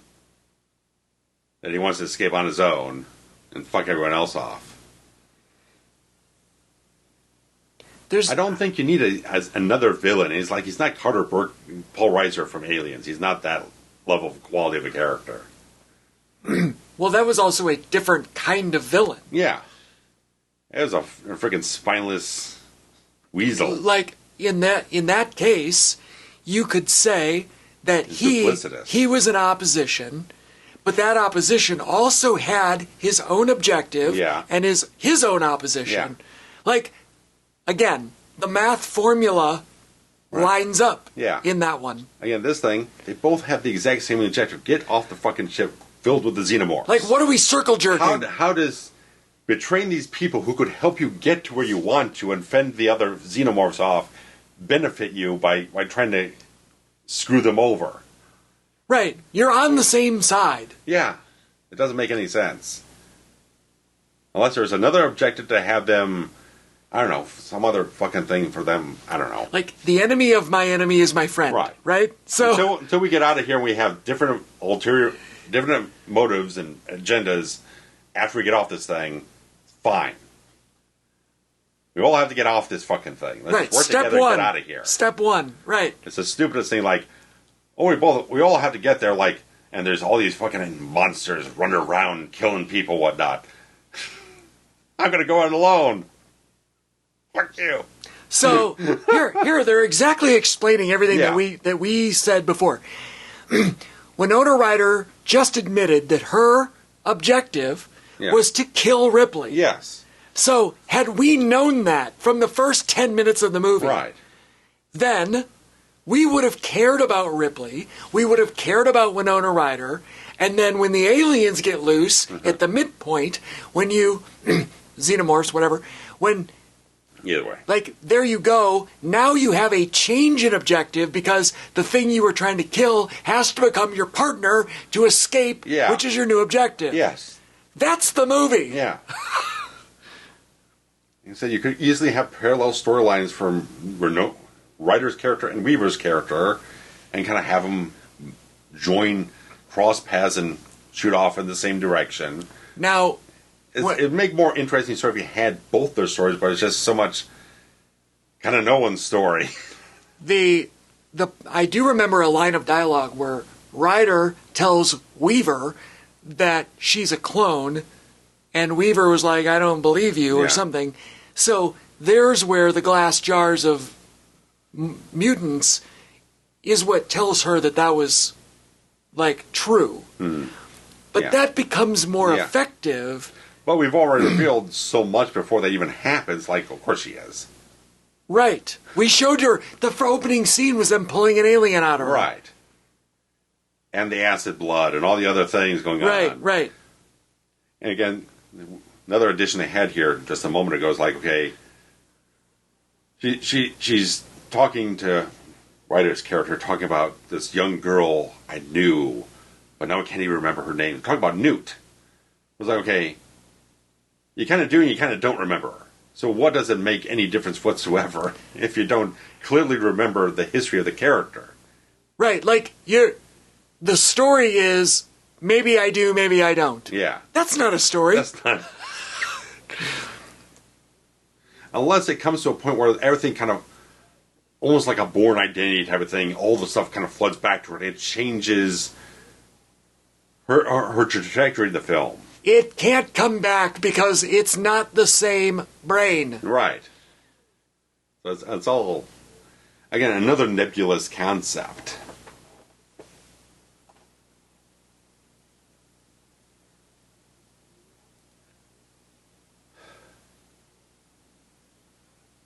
You know, unless it's a point where it's like, okay, she's acting really kind of cold and distant at a certain point in time, but once maybe the stuff all floods back to her and she remembers everything, maybe she becomes the Ripley of old. She feels more like that character instead of this bizarre thing that we've dealt with for most of the film. That's the only way I could feel like you really use that to any kind of advantage for the film, because she doesn't move like the same character. She doesn't act like the same character. So why is it trying to tell us it's the same character? I feel like we're just saying this 50 times in a row. But now we gotta get into the whole thing of the queen down there and the freaking newborn thing. So I was like, ugh. Right, because it's gonna get worse now. Because there actually haven't been that many aliens in the movie so far. There's been had enough, and they haven't been goopy enough. Now we got entire freaking a rat's nest here. Yeah. How many test subjects did they fucking have? Well, there were... How many did they need? Right. At what point do you just claim the test is successful? Right. How many did you need to do the test that you needed to get to the results you're looking for? None of that is explained. No. Like, we're doing tests is apparently where the dialogue stops. Right. Not, we're doing tests because, here's that because word. Right. Everyone remember because. That's the most important word in all of screenplays. So. Yeah. I mean, it's not like there's even like a... Is there a war going on where we need bioweapons to defeat someone? Or is it just like, just in case? Just for fun? That's all it's ever been. Like, just in case. And now none of these aliens will kill her because she's one of them in a way. She's one of them, and she's an ancestor of the one that got impregnated years ago. I mean, it's just... It could have ended at 90 minutes, but then we had to tack on what we're getting here. Which is, boy. I'd like to make a claim. Yeah. Let me throw out this theory. What if... I love a what if. What if... halfway through the movie, or 2/3 or whatever. Script doctor the shit out of this movie. Yeah, I know. What if Sigourney Weaver turns into a xenomorph, and then she's like the main villain, like as the maybe that seems like an even better idea to go somewhere with. It's something better than this. Yes. Especially since you're leaning into the familial relation between the animal and the clone. Tensions and weird kind of bizarre shit. Why are you holding a gun to a clone? Or a robot? Freaking android. Does he not know? He might not have been there. No.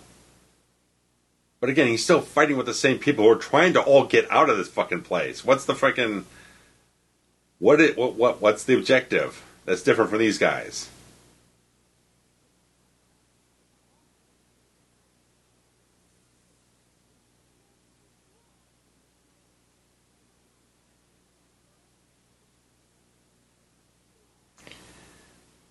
Oh, boy.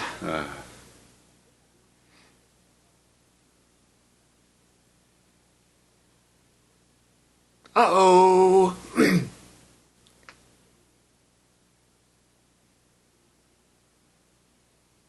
Is Is the lore actually that the xenomorph can gestate inside while they're alive and walking around? I guess it was happening in Alien 3 with Avery Ripley. I suppose. It's the only precedent we have. Everyone else is usually comatose. Right, I was going to say, like in the first one, yeah, old boy was... Kane, yeah. He was unconscious for a day. He was wrapped up in hibernation about like, and maybe an hour later the thing pops out. So yeah, a lot of the life cycle stuff really starts getting loose in a lot of these other films. For the sake of the puppet coming out of the...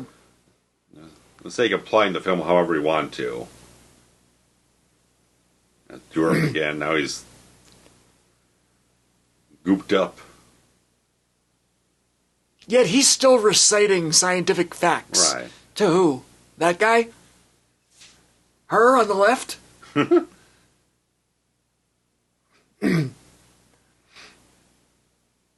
And the xenomorph's motivation for saving these humans is what? Like, why does it kill some and cocoon others? I mean, he's saying right now, it's like there's no more eggs, there's no more this, that, and everything. It can give birth directly now. So what the fuck do you have people wrapped up waiting to be implanted or something? I mean, what's the point? Is that... So now part of her human DNA is now allowed her to have a womb? So she's not laying eggs in. She completely changed the entire biology, of right. it now.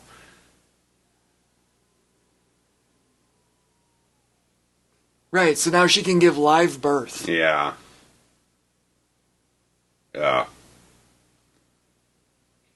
Like, this is just shit I don't need. Who was asking for any of this?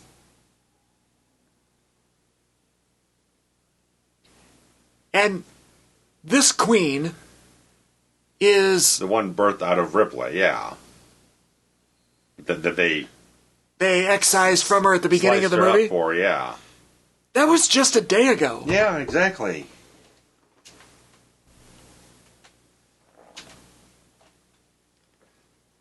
Again, they just muck everything around. This right here is Ripley's granddaughter. Oh my goodness! Coming out. Fuck's sake! Which is why it has human teeth. And tits. Yeah. It's got tits. Like, what are we doing? How is this thing scarier than the stuff we've already had in the franchise? What the question. Are we doing? Dear Lord. Yeah. That alien has titties. Oh, for fuck's sake. They just shit the bed right here, didn't you? The shark has jumped. Oh, yeah. Way. The Fonz is flying right over top of this son of a bitch.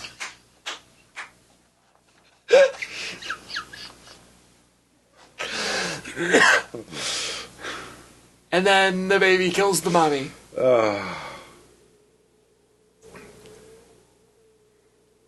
It's got molars and incisors. Kind of looks like Freddy. From Freddy's Dead, baby. That's the best allegory, the rubbery fucking prosthetics. I was thinking maybe the slimy baby thing from 5 that popped out. Oh, yeah. You know? It's kind of like that.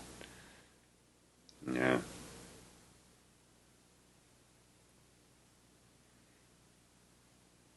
Mommy? No, Grandma. It's Grandma. Ugh. What in the world are we doing right now? Why does it have smoke coming out of its mouth? It's so drippy. Yeah. Like, that's pretty gross. Not that. Not him. But the tongue. The tongue is pretty gross.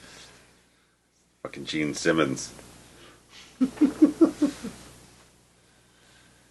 Well, his girlfriend's never complained. 52,000 of them. I mean, whatever it is, some ridiculous number.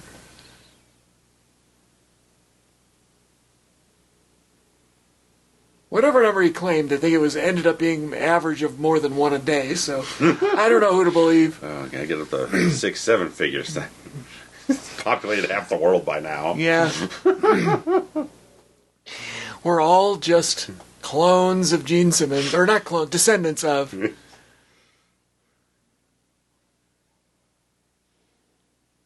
I mean, the model effects aren't terribly bad. I mean, just some of the digital stuff with the aliens roaming around or whatnot are about what you expect from 97 CGI in some places.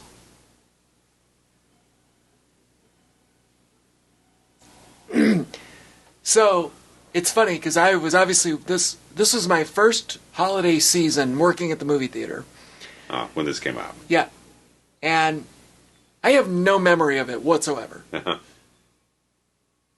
Everything was so Titanic heavy. Yeah, I was going to say, it's all blotted out by Jimmy. Yes, I have memories of the fall, I have memories of Thanksgiving, and then Titanic takes over all of life for the next 4 or 5 months. Yeah. Straight through to April. Yeah, basically. Yeah.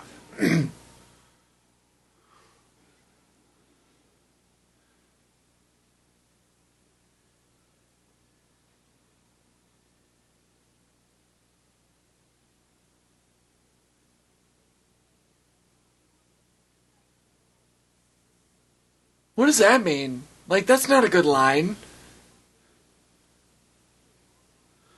Like, what do you mean you get that a lot? You've only been alive for... like a day and a half? For 2 days.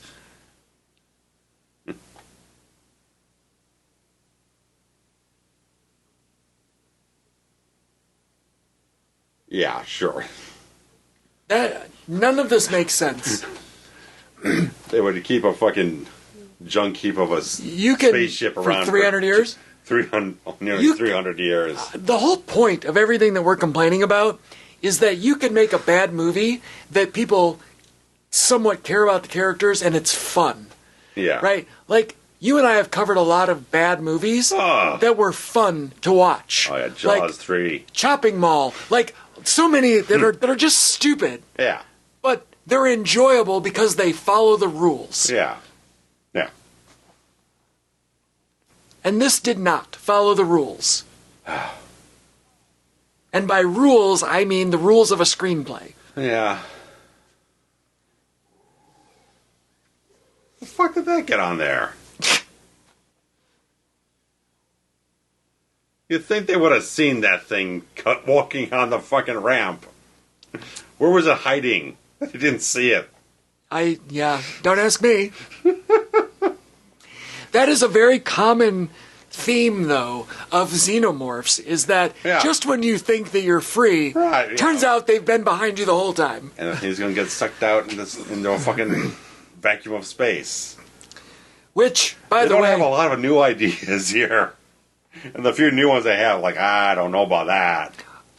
So, I don't remember. Can you explain to me how in Alien 1 there was only one alien, yes? Mm-hmm. It went out into space. Yes. And yet somehow they created a whole sequel based on that.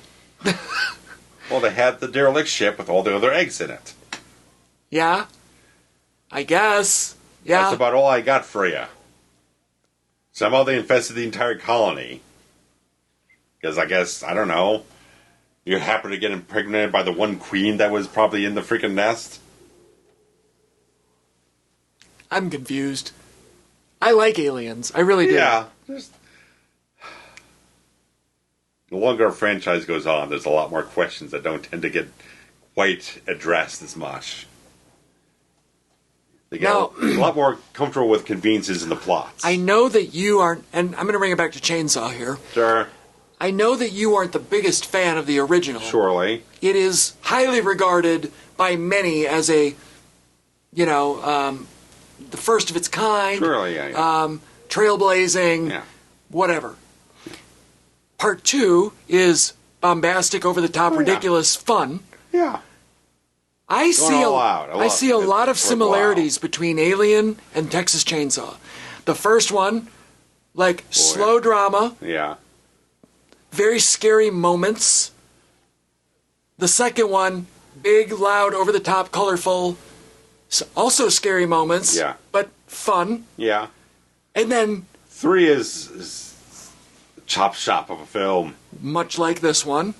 Or like Alien 3. Yeah, that's what I'm saying. Alien 3. And Leatherface, the first Leatherface, the original Leatherface from whatever year that was, 93? That sound right? Leatherface Takes a Chainsaw Massacre 3. Yeah, that was in 91. 91. 1990. Okay, so that one and Alien 3 both feel like, well, the characters are still there, but the story's not good. We've all, again, chopped the whole film up in all different pieces. And right. We just maintained... The studio fired the director one day, and you hired him again the other day, and then we don't know what we're really doing with this film. They both brought back the one main character. That's it. Right. And then tried to build something around that. Sure. And it didn't really work. Yeah. And then beyond that, they just get so stupid that you don't care anymore. McConaughey. This one could use some McConaughey, man. All right. New poll question.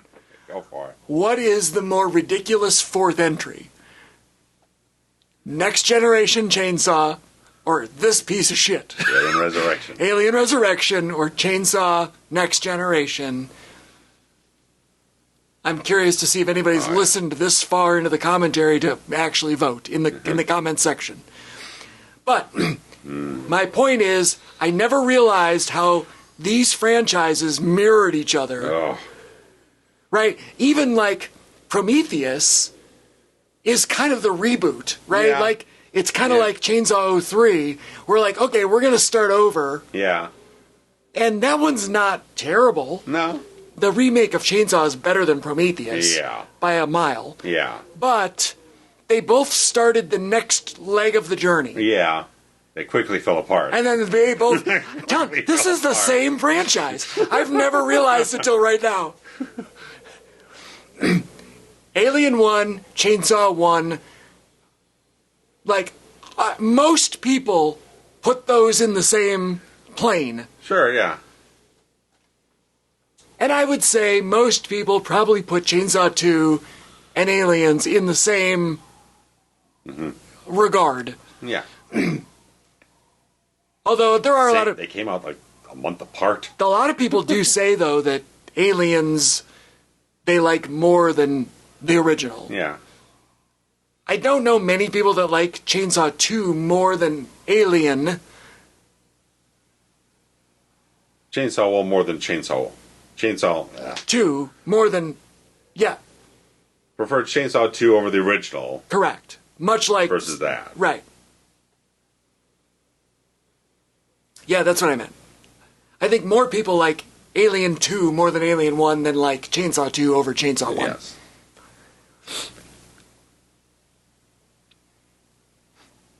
But either way, I think they are very much the same thing. What is that shit? Is that Earth? That's Earth.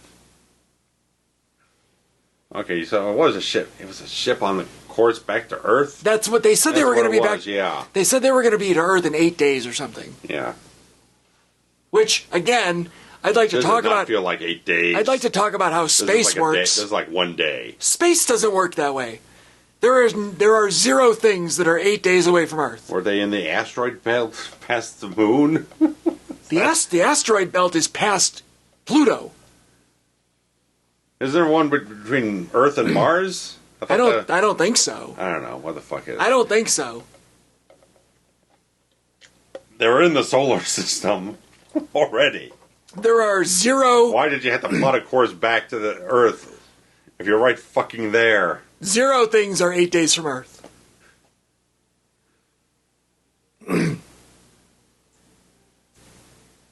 And this is... There are major changes. The ending here where, like... They actually land on Earth in this version. In the theatrical cut, they just... Looking out the portholes and everything at Earth and having the same dialogue they're going to have here setting down.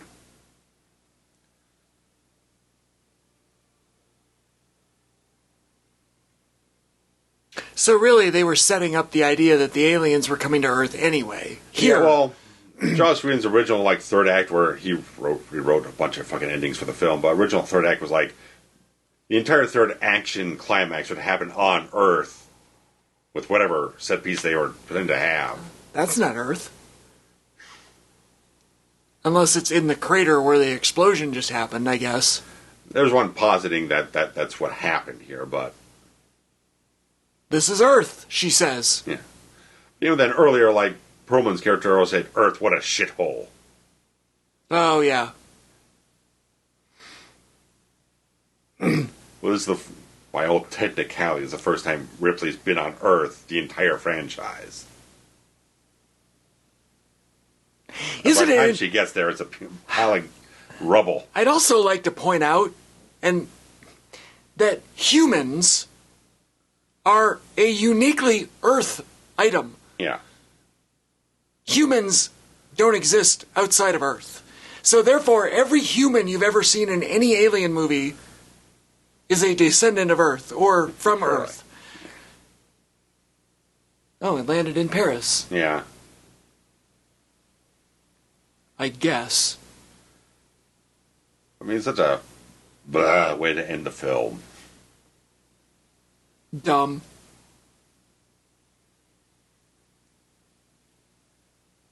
Also, humans breathe air. Air doesn't exist Yeah. on other planets. Again, like aliens, they had to kind of do terraforming. Right. Even then, the friggin' atmosphere is still shit. I don't know. I hope Yeah. I hope that the positives of this commentary are that you've maybe learned something about how screenplays are supposed to work. Yeah. And if anybody out there is a super fan of this movie for whatever reason, feel free to defend it in the comments. We promise we will not lambast you. We are open for all discussions. I would love to hear some things that might change our mind. Mm-hmm.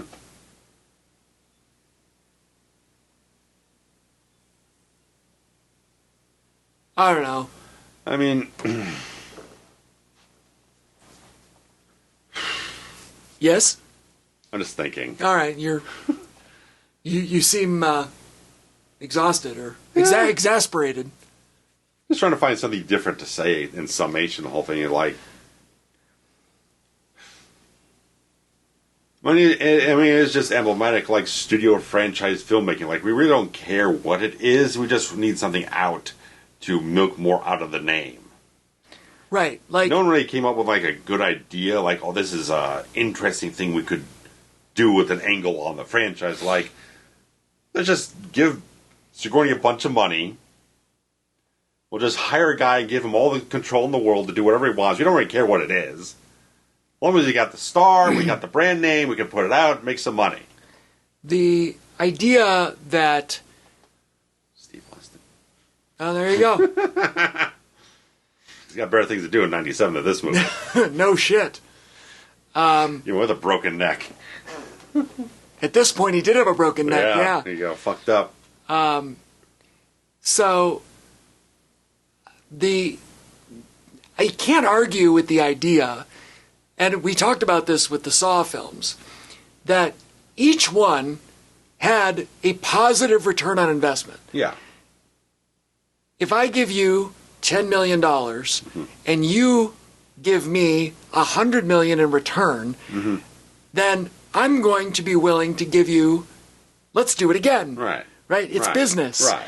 So on the next one, okay, let's spend $15 million and we're only going to get $90 million back. Well, guess what? A lot of money. We still made a lot of Lots money. of money. So how about we keep going until there's no break positive. even. Right. And on this one, they literally made double the money. Yeah.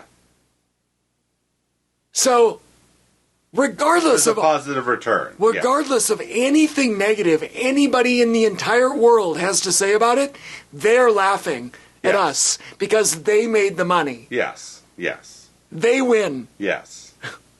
And nothing we say matters. Right. Because we paid for it. Yeah. They literally got paid for you to purchase this DVD. The Blu-ray, yes. I bought secondhand, though. Good. Good. I'm just saying. Like, I don't know. Best comeback for that entire thing there is. I find it funny anytime somebody's like, well, I'm going to boycott this or whatever, And it's like, well, guess what? They already made their money. Yeah. It doesn't matter. That's the case with this new Scream 7. Everyone's outraged about various things involved with the production. It's the highest grossing film in the franchise now, so what did that matter? Right. None of it matters. And guess what? They're just going to do it again.